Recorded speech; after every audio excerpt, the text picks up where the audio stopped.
Sir, গতকালকে বাংলাদেশের বেশ কয়েকটি জাতীয় দৈনিক পত্রিকায় দেখলাম যে গরু এবং খাসির মাংস খেয়ে প্রায় 1200 জন বিভিন্ন হসপিটালে ভর্তি। তো এই ব্যাপারে আপনার অভিমত এবং পরামর্শ চাচ্ছিলাম।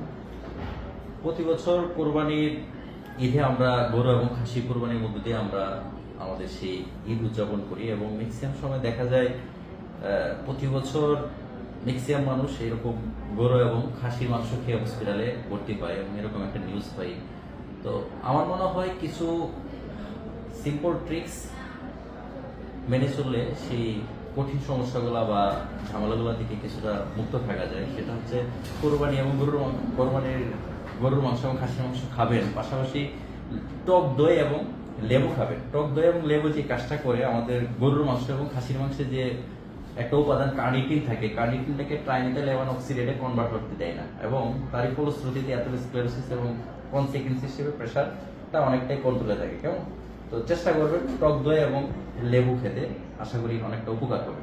ধন্যবাদ, ভালো থাকবেন, সুস্থ